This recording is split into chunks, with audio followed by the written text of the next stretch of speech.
Friends, क्या आप अपना फ्लैट या मकान बेचने जा रहे हैं या नया फ्लैट या मकान खरीदने जा रहे हैं? तो जरा रुकिए, आप पर ह्यूज टैक्स लग सकता है। Yes friends, huge capital gain tax.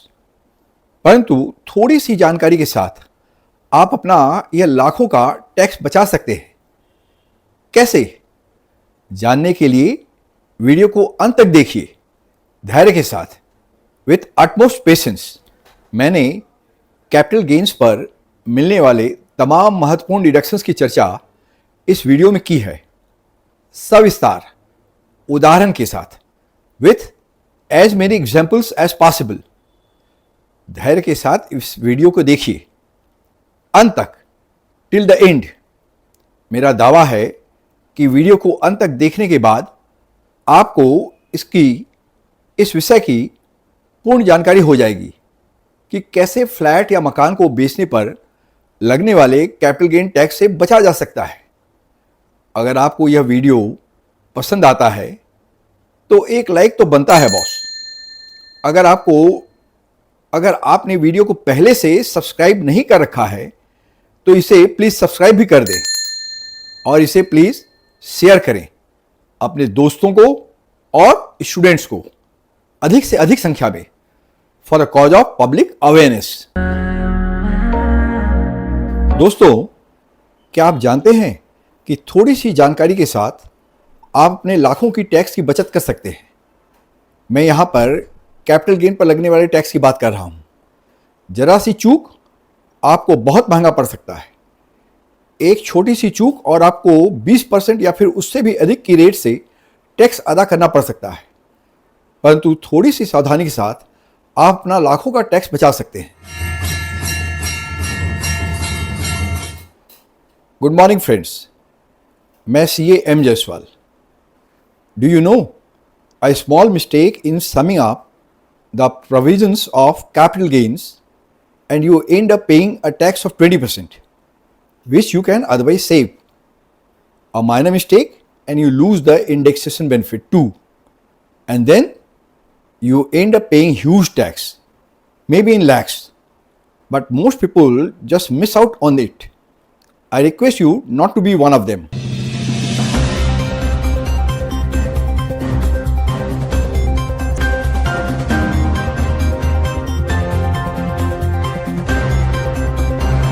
Yes friends, capital gain के नियमों की सही जानकारी के द्वारा लाखों के टैक्स की बचत की जा सकती है। परंतु जैसा कि मैंने अपने वीडियो में कहा था, पूर्ववर्ती वीडियो में, कैपिटल गेन तथा कैपिटल गेन टैक्स के नियम बहुत ही जटिल हैं और 2024 के बजट के पश्चात तो इसे और भी कॉम्प्लिकेटेड कर दिया गया है। यहाँ तक कि कई टैक्स एक्सपर्ट्स या फिर CA, कॉस्ट अकाउंटेंट, CS या एडवोकेट्स के लिए भी इसे समझना बहुत मुश्किल हो जाता है। Certainly I don't mean all of them. मैं यहाँ पर फिर से जिक्र कर दूँ कि वर्ष 2024 के पश्चात इस टॉपिक पर ही, यानी कि कैपिटल गेन टैक्स के टॉपिक पर मैंने एक वीडियो बनाया था। हाँ, कैपिटल गेन के टॉपिक पर, दिनांक 5 अक्टूबर 2024 को। वीडियो इंग्लिश लैंग्वेज में था और ज़रा लंबा भी था। अतः अपने व्यूअर्स के आग्रह पर मैंने निश्चय किया कि कैपिटल गेन्स के टॉपिक पर मैं छोटे छोटे टुकड़ों में कुछ वीडियो बनाऊं, यथासंभव सरल भाषा में, हिंदी में या फिर कहें तो इंग्लिश में। इस श्रृंखला की मेरी पहली वीडियो दिनांक 25 मई 2025 को प्रसारित हुई थी, जिसमें मैंने होल्डिंग पीरियड के कॉन्सेप्ट को एक्सप्लेन करने का प्रयास किया था। इसी श्रृंखला की मेरी दूसरी वीडियो दिनांक 24 जून 2025 को प्रसारित हुई थी, जिसमें कि मैंने इंडेक्सेशन बेनिफिट के कॉन्सेप्ट को एक्सप्लेन करने का प्रयास किया था। फिर मैंने इन दोनों ही टॉपिक्स के रिकैप के रूप में इस श्रृंखला की तीसरी वीडियो प्रसारित की दिनांक 5 जुलाई 2025 को। अब इसी श्रृंखला की यह मेरी चौथी वीडियो है। इस वीडियो में मैंने कैपिटल गेन पर मिलने वाले कुछ महत्वपूर्ण छूट की चर्चा की है। दोस्तों, आपकी जानकारी के हेतु पहले मैं यह स्पष्ट कर दूं कि विगत एक वर्ष के अंतराल में कैपिटल गेन के नियमों में आमूल-चूल परिवर्तन किया गया है। इन परिवर्तनों के बावजूद भी सेक्शन 54 से लेकर सेक्शन 54 GB के अंतर्गत मिलने वाले तमाम छूट यूं ही यथारूप प्राप्त होते रहेंगे। आई रिपीट, सेक्शन 54 से लेकर सेक्शन 54 GB के अंतर्गत मिलने वाले तमाम छूट यूं ही प्राप्त होते रहेंगे, बजट के अमेंडमेंट के पश्चात भी। परंतु मैं यहाँ इस वीडियो में इन सभी सेक्शंस की चर्चा नहीं करूँगा, नहीं तो वीडियो बहुत लंबा हो जाएगा। इनकी चर्चा फिर कभी। Still, to keep the thing simple, मैं अपने व्यूअर्स के लिए यहाँ पर चंद इंपॉर्टेंट सेक्शंस की जरा विस्तार पूर्वक चर्चा करना चाहूँगा। Only those sections, only those deductions which are very common in practice. They are practically very useful for the common man. For example, Section 54, Section 54F and Section 54EC. साधारणतः एक आम करदाता इन्हीं सेक्शंस के अंतर्गत उपलब्ध डिडक्शंस का ही claim करता है। Firstly, deduction under section 54 and 54F जो कि मकान या फ्लैट की खरीद पर प्राप्त होता है। Secondly, deduction under section 54 EC जो कि स्पेसिफाइड बॉन्ड में निवेश करने पर प्राप्त होता है। Say for example, specified REC bonds and NHAI bonds, अधिकतम 50 लाख तक की राशि के निवेश पर। Yes friends, under section 54 EC maximum possible investment is 50 lakhs only. I repeat, there is a cap of 50 lakhs under section 54 EC. It means you cannot claim a deduction for more than 50 lakhs under section 54 EC with regard to sale of any of the property and investment in the specified bond. Also, you cannot claim a deduction for more than 50 lakhs under section 54 EC in a particular year. Now, we move on to section 54 and section 54F. यहाँ पर मैं ज़रा स्पष्ट करता चलूँ कि section 54 के अंतर्गत अगर कोई इंडिविजुअल या फिर HUF अगर अपना रेसिडेंशियल मकान, आई रिपीट रेसिडेंशियल मकान या फ्लैट सेल करता है और वह उसके विक्रय पर अगर कोई लॉन्ग टर्म कैपिटल गेन अर्जित करता है, तो ऐसे में अगर वह इस लॉन्ग टर्म कैपिटल गेन को नए मकान या फ्लैट के खरीद पर निवेश कर देता है, तो उसे इस पर छूट प्राप्त हो जाएगा और उसे इस आय पर कोई टैक्स नहीं देना होगा। But there is a cap of 10 crores under section 54 as well as under section 54F. Value of this new house और flat in excess of 10 crore shall not be taken into account for the purpose of deduction under these two sections. Means you cannot claim a deduction for more than 10 crore under section 54 with regard to sale of any property, or even in case of section 54F2. I repeat, ठीक इसी प्रकार section 54F के अंतर्गत अगर कोई individual या फिर HUF long term capital asset जो कि रेसिडेंशियल मकान, आई रिपीट रेसिडेंशियल मकान या फ्लैट ना हो, उसका सेल करता है। I repeat, such capital asset which is not a residential house or flat, because residential house or flat is covered under section 54. Now we are speaking about section 54F. Section 54F caters for such capital asset जो कि residential मकान या flat ना हो।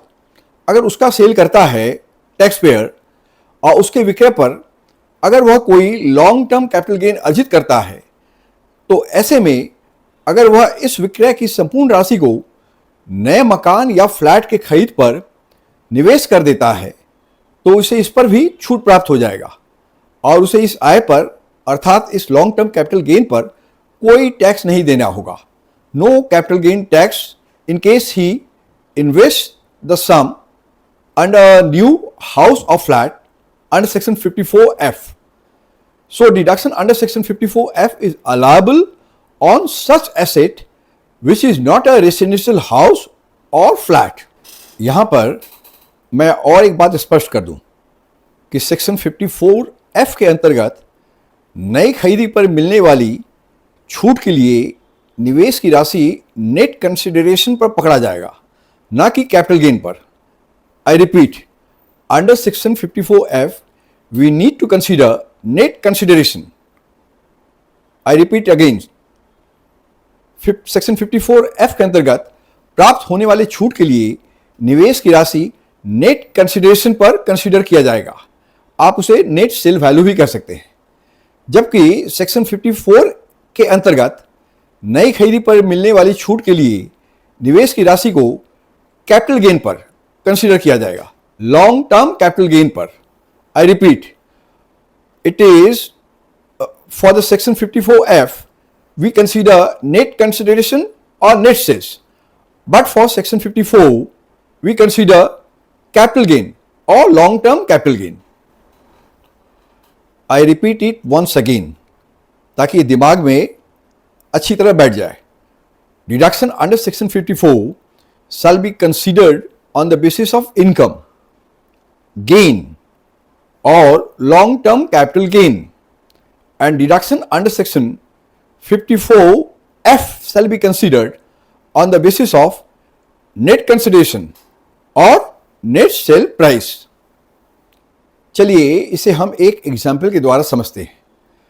अगर आपने अपना कोई रेसिडेंशियल मकान या फ्लैट 50 लाख में बेचा है, मान लें कि आपने अपना यह मकान तकरीबन 2 वर्ष पूर्व 10 लाख की राशि में खरीदा था। आपका सेल कंसिडरेशन है से 50 lakhs। ऐसे में आपका लॉन्ग टर्म कैपिटल गेन होगा 40 लाख। ओके, यहां पर सेक्शन 54 के अंतर्गत पूर्ण छूट प्राप्त करने हेतु आपको मात्र 40 लाख तक का ही निवेश करना पर्याप्त होगा। सेक्शन 54 के अंतर्गत टैक्स को नील करने हेतु आपको 50 लाख के निवेश की आवश्यकता नहीं होगी, बल्कि 40 लाख तक का ही हाउस या फ्लैट खरीदना पर्याप्त होगा। आई रिपीट, यहां इस केस में दैट इज अंडर सेक्शन 54 आप मात्र 40 लाख तक की कॉस्ट का ही नया मकान या फ्लैट खरीद कर सेक्शन 54 के अंतर्गत पूर्ण छूट प्राप्त कर सकते हैं। इसके लिए आपको 50 लाख तक का निवेश नहीं करना होगा, परंतु वहीं पर सेक्शन 54F के अंतर्गत पूर्ण छूट प्राप्त करने हेतु आपको 50 लाख तक का निवेश करना होगा, ना कि 40 लाख का। यहां पर मैं जरा स्मरण करा दूं कि सेक्शन 54F के अंतर्गत मिलने वाला छूट other long term capital asset पर ही प्राप्त होता है, ऐसा एसेट जो कि रेसिडेंशियल मकान या फ्लैट ना हो। मैं यहां पर फिर से स्मरण करा दूं कि दोनों ही केस में, अर्थात सेक्शन 54 तथा सेक्शन 54F के केस में, नए मकान की कीमत अगर 10 करोड़ से अधिक होता है तो यह अतिरिक्त राशि डिडक्शन के लिए कंसीडर नहीं की जाएगी। डिडक्शन के कैलकुलेशन के लिए अधिकतम राशि 10 करोड़ तक ही होगा। यानी कि आप चाहे रेसिडेंशियल मकान या फ्लैट बेचकर लॉन्ग टर्म गेन अर्जित किया हो या फिर और कोई दूसरा एसेट, दोनों ही केस में नए मकान के खरीद पर डिडक्शन के कैलकुलेशन हेतु अधिकतम राशि 10 करोड़ तक ही सीमित होगी, इससे अधिक नहीं। Cost of this new house और flat in excess of 10 crore shall not be taken into account for the purpose of deductions both under section 54 as well as section 54F. For further clarity, I repeat, in both the cases, that is under section 54 as well as under section 54F, investment in house or flat in excess of rupees 10 crore shall be completely ignored for the purpose of claiming such deductions. चलिए इसे भी हम एक example के द्वारा समझते हैं। पहले सेक्शन 54 के संदर्भ में, अगर आपने कोई रेसिडेंशियल मकान, आई रिपीट, रेसिडेंशियल मकान या फ्लैट बेचकर 20 करोड़ का लॉन्ग टर्म कैपिटल गेन अर्जित किया है और आपने उस धनराशि से जो नया मकान खरीदा है उसकी कीमत भी है से 20 करोड़, फिर भी सेक्शन 54 के अंतर्गत छूट की अधिकतम राशि होगी 10 करोड़ रुपए और बाकी के 10 करोड़ की राशि पर आपको टैक्स अदा करना होगा। Let me explain it again. Say SP is 30 crore on sale of a residential house. CP or index cost is say 10 crore. Then the long-term capital gain will be 20 crore. In this case, under section 54, you can claim a maximum deduction of rupees 10 crore. So even if you have bought a house for say rupees 20 crore, you cannot claim a deduction for more than rupees 10 crore. I repeat, the net effect will be like this. SP is equal to 30 crores, CP or index cost as the case may be. The concept of index cost I'll explain later on in my next video. So the CP or the index cost is say equal to 10 crore. Gain in that case is equal to 20 crore. Deduction under section 54, maximum that we can claim is 10 crore. Net long-term capital gain in that case will be 10 crore. So you end up paying tax on rupees 10 crore only. Rate may be 12.5% or 20% as the case may be in view of the amendment in the budgets, last few budgets. I'll discuss the rate and index cost at length later on when I discuss the concept of proviso 2 of section 112 in my next video. अब आइए हम इसे समझते हैं section 54F के संदर्भ में। अगर आपने मकान या फ्लैट के अतिरिक्त कोई अन्य एसेट, से फॉर इंस्टेंस लैंड, उसे बेचकर 30 करोड़ का सेल प्रोसीड या कंसिडरेशन अर्जित किया है, नेट सेल प्रोसीड और नेट कंसिडरेशन, ऐसे में लॉन्ग टर्म कैपिटल गेन की राशि भले ही 20 करोड़ हो, आपने जो नया मकान खरीदा है उसकी कीमत भी से 20 करोड़ हो, फिर भी सेक्शन 54F के अंतर्गत मिलने वाली छूट की अधिकतम राशि होगी 6.7 करोड़.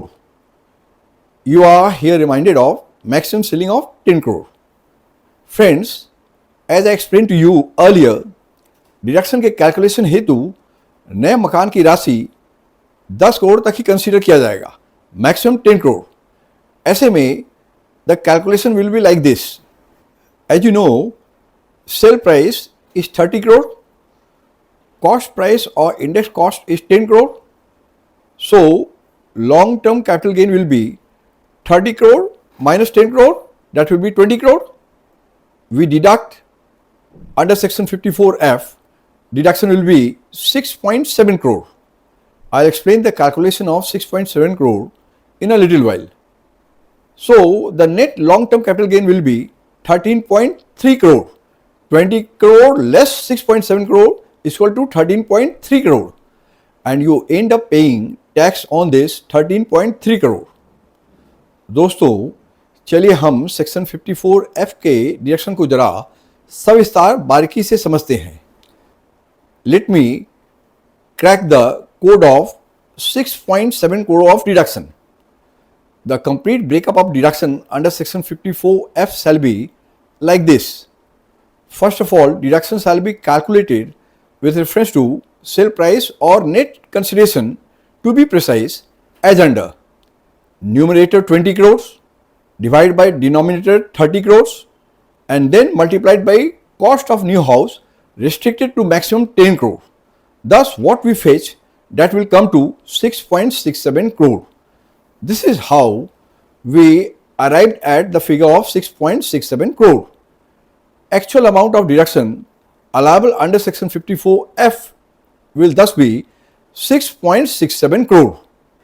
Friends, लगे हाथों मैं और कुछ महत्वपूर्ण जानकारियों से आपको अवगत कराता चलूं. They are very important informations, both with reference to section 54 as well as section 54F.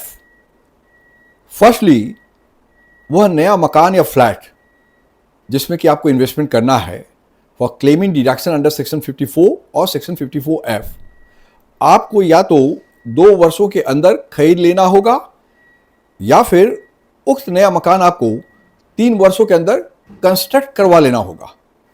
2 years और 3 years as the case may be from the date of transfer. या फिर अगर आपने उक्त नया मकान या फ्लैट विगत 1 वर्ष के अंतराल में विगत क्रय किया हो, तब भी आप सेक्शन 54 और सेक्शन 54F के अंतर्गत छूट के अधिकारी होंगे 1 year back from the date of transfer. Next condition, उक्त नया मकान या फ्लैट इंडिया में ही स्थित होना चाहिए।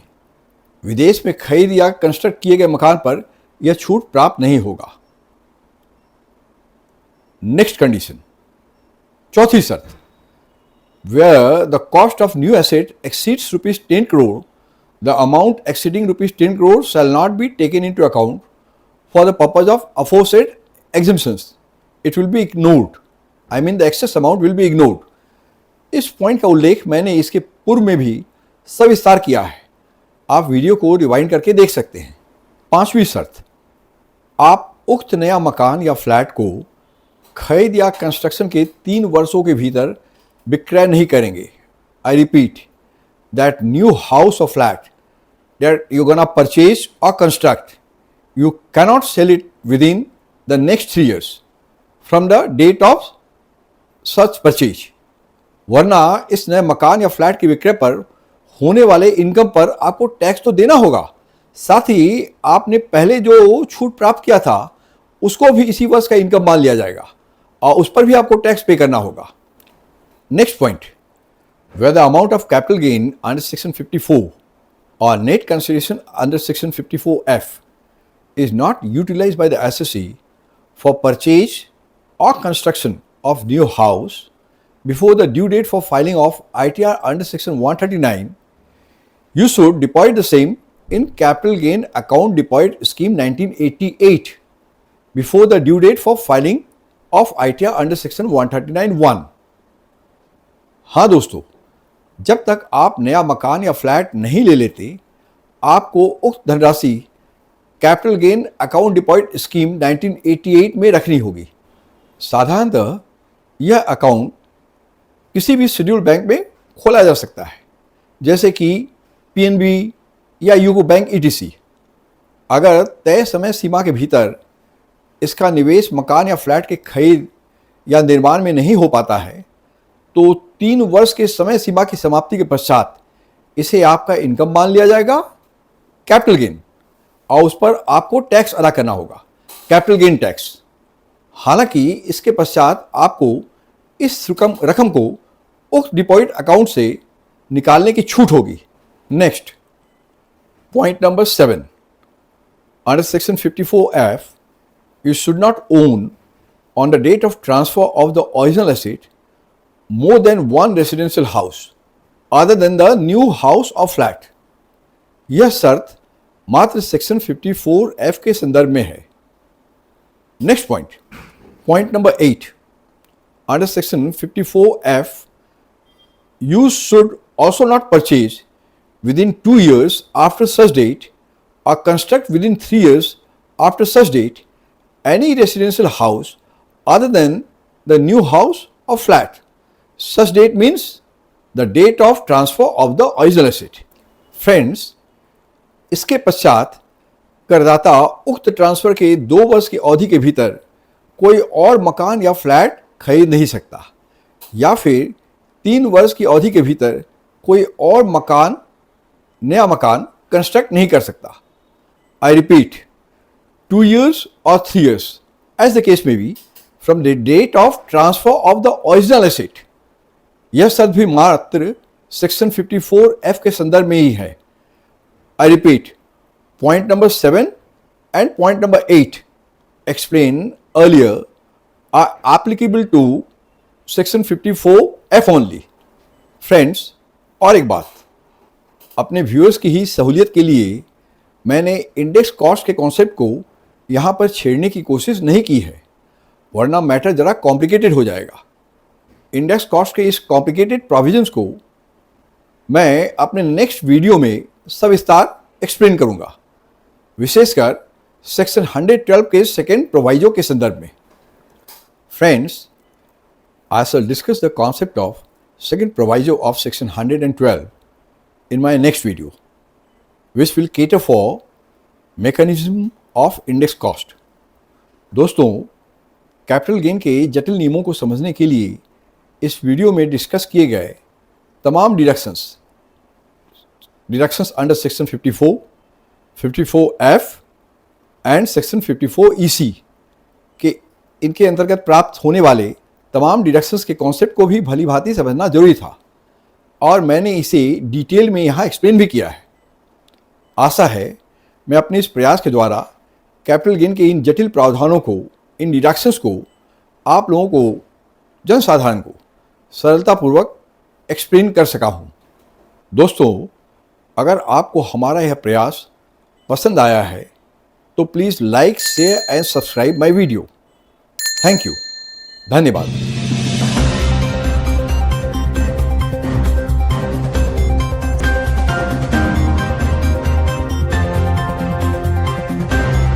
Please like my mom's video. Yeah, please like my mom's video. Friends, और एक महत्वपूर्ण बात जो कि इस वीडियो के रिव्यू के दौरान पता चला है, इसे भी बतलाना आवश्यक है। सेक्शन 54 के अंतर्गत आप एक के जगह 2 मकान में भी निवेश कर सकते हैं, बशर्ते आपका कैपिटल गेन 2 करोड़ से अधिक का ना हो। This is just a one time opportunity available under section 54 only and not under section 54.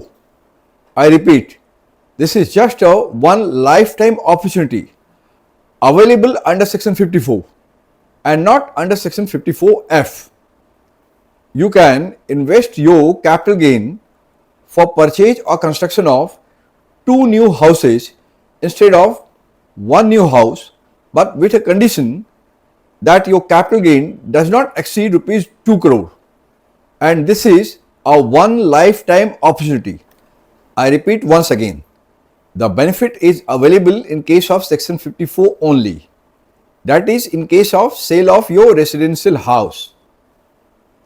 Next point, you shall not own more than one house other than the said new house as on the date of transfer for claiming deduction under section 54F.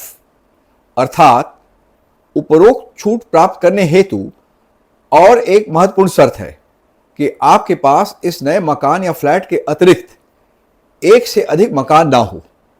यानी कि उपरोक्त छूट प्राप्ति के लिए आप इस नए मकान या फ्लैट के अतिरिक्त भी और एक मकान या फ्लैट के ओनर हो सकते हैं।